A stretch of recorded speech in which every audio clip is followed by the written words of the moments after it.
guys, how are you today? Nato diri gawa sa Rustans kay mag-grocery na sad. Um, kay ano, nag-stockpile kadaan og konsumo kay lisod na nga magtantag lockdown. Um, kay nalabangon na may case. So we just have to, secure our food supply. So the initial plan is to go to one pavilion pero closed na sad ang borders. So that's why we're here sa Rustans. And tara, mangumpra ta.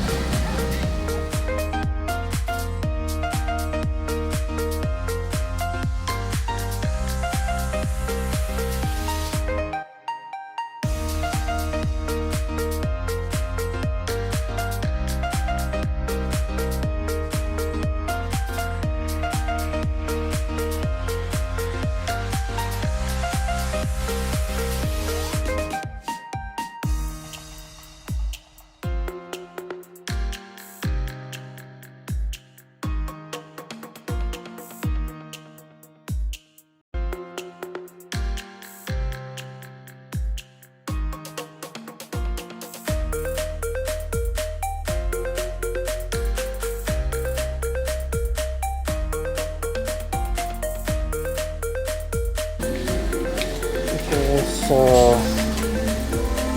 mag-grocery na sa pagbalik kay kuhan kanang naghinahinay nag-lockdown ng among lugar. Dapat unta kay sa pavilion. Pero since may daghang checkpoints and layo na kayo tuyo kanan, so that's why nakakaya direct today sa Rustans. So we just continue on with our stuff here. I'll talk to you later.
Okay, so we're done doing our groceries and doon na ta uli, and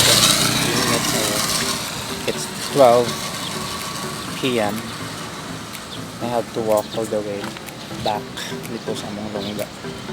So wala na akong napamalit today, and the weather is good, pero carrying these items, these bags, and walking about 500 meters under the hot sun, makaluya dyan siya. Anyway, more to siya guys. So please if wala mo'y if non-essential inyong mga lakaw o tuyo na lang just balay, please stay at home kay lisod na if mapugos ang gobyerno o total lockdown. So we just have to bear with what's going on right now, and stay at home lang din. So hope everybody is safe, and again, please stay at home. Ha? Keep safe, guys. Bye-bye.